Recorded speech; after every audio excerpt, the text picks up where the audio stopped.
안녕하세요, 여러분. 수분입니다. 오늘은 제가 또 사고 친 거를 뒷수습을 하기 위해서 사탐 리뷰를 또 들고 왔습니다. 오늘 사탐 리뷰 같은 경우는 지리, 한국지리, 세계지리 이 두 과목에 대해서 한지, 세지 이렇게 쌍지를 본 친구한테 제가 인터뷰를 전화로 땄는데요. 아무래도 이 친구가 말해주는 게 제가 재구성해가지고 말해주는 것보다는 훨씬 실감날 거기 때문에 이번에도 전화 내용을 첨부하겠습니다. 그 대신 제가 편집 좀 열심히 해볼게요. 우선 지리 과목의 장점부터 말해줄래? 일단 첫 번째로 지리는 정말 유용해. 일단 대학교에 오면 이렇게 각 지방에서 올라온 친구들을 많이 만난단 말이야?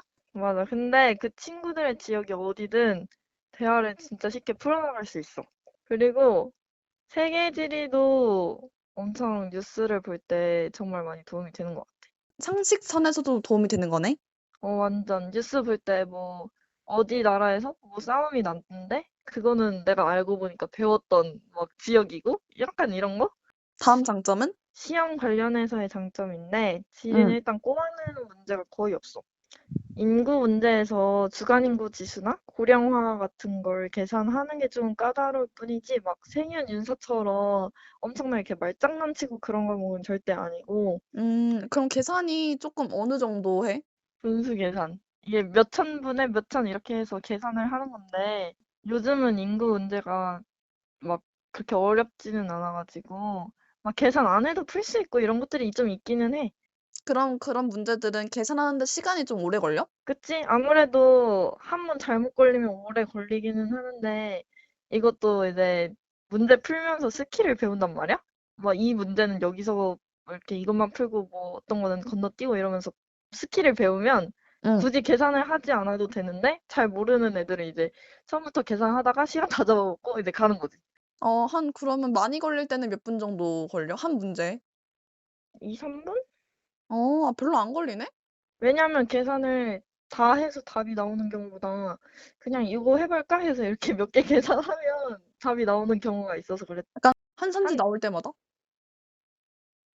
그치? 한 선지의 뭐 고령화 계산, 뭐 두 번째 선지의 주간인구 계산, 뭐 세 번째 선지의 상주인구 계산, 뭐 이런 거? 오케이, 오케이. 오케이, 단점은? 오케이.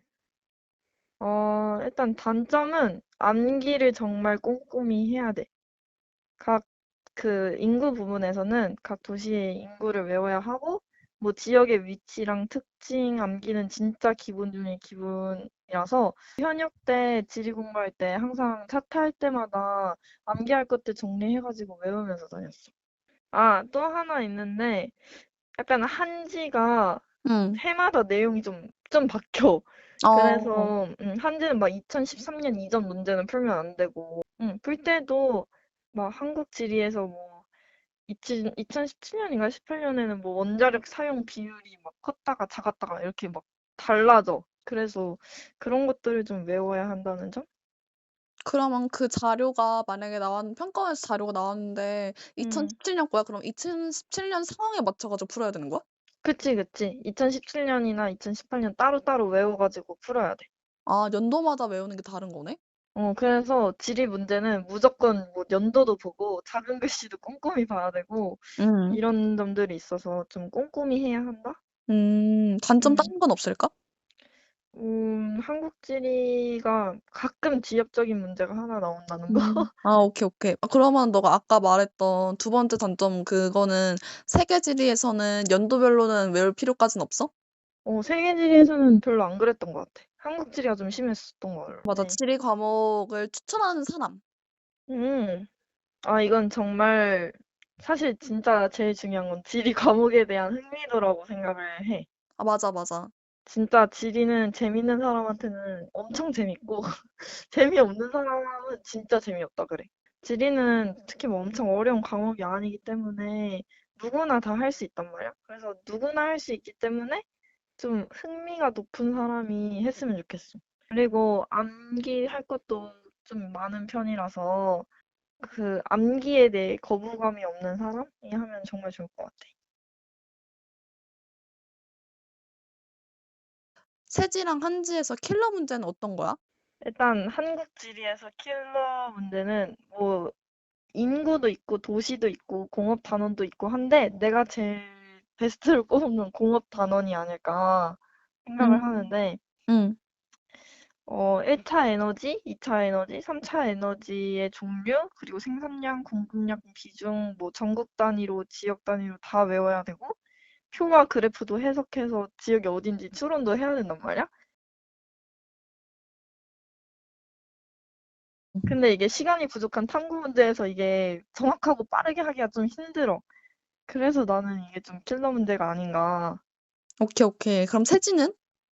세계지리에서는 뭐 위도, 경도, 인구를 표로 딱 주고 어느 나라인지 맞추는 게 제일 어렵다고 한 것 같아. 이게 내가 찾아보니까 작년 킬러 문제였나? 수능 때? 근데 이거는 정말 열심히 연습하면 시간이 좀 오래 걸리는 것뿐이고 응. 별로 어렵다고 생각하진 않았어, 나는. 그냥 다 암기야? 세지는? 그치? 일단 감각이 있긴 해야지. 경도와 위도가 대충 어디쯤부터 어디쯤이니까 이 위도는 이쯤에 있고 이 위쯤에 있는 나라 중에 뭐 이 정도의 인구가 되는 나라는 이거밖에 없고 이런 식으로 찾아야 돼. 음. 열심히 연습을 하면 되는 것 같아. 머릿속에 지도가 있으면 되거든. 아, 오케이. 머릿속에 대충의 지도가 있으면 되는 거야? 예, 세계 지도가 있으면 돼. 너 커리큘럼은 어떻게 했어? 나는 무조건 지리는 이 이상이라고 생각해.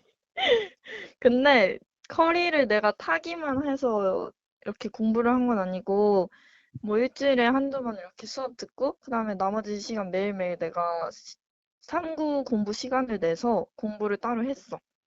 근데 그러면 이기상 쌤의 어떤 장점은 어떤 게 있어? 너가 어떤 점에서 되게 좋다고 느꼈어? 일단 완전 꼼꼼해. 정말 세세한 것까지 다 알려줘. 그 약간 어떻게 보면 지엽적이라고 생각할 수 있는 부분까지 알려주시는 선생님이야? 그치? 어떻게 보면?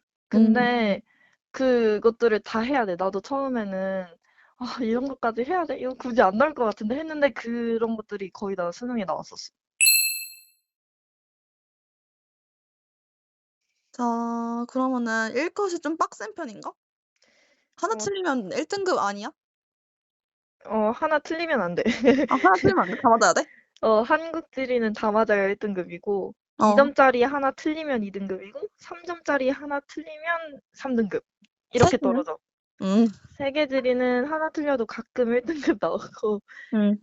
그런데 요즘 내가 듣기로 세계 지리 선택한 친구들이 엄청 늘고 있어서, 컷이 좀 올라갈 수도 있지 않나 싶어.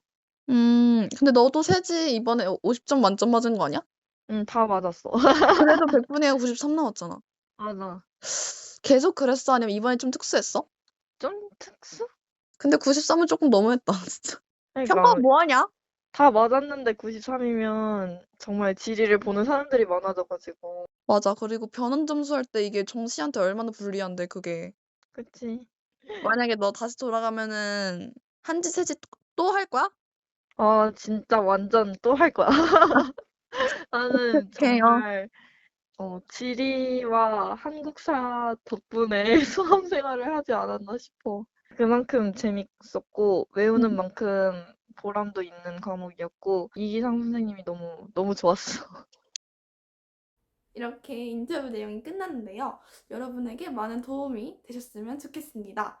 궁금한 점 있으면 댓글이긴 한데, 사실 제가 지리를 내신 과목으로도 해보질 않았어요. 그래서 지리 관련으로 질문을 주시면은 제가 빠른 시일 내에 답을 드리겠다고 이렇게 확답은 드릴 순 없어요. 일단 궁금하신 점이 있으면 일단 뭐든 일단 좀 남겨주시면은 제가 뭐 친구한테 더 물어보든 제가 뭐 좀 이렇게 해보든 한번 해보겠습니다.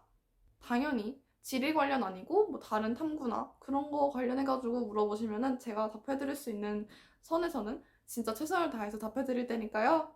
부담 갖지 말고 댓글 해주시면은 감사하겠습니다. 우리는 다음 영상에서 볼게요. 안녕!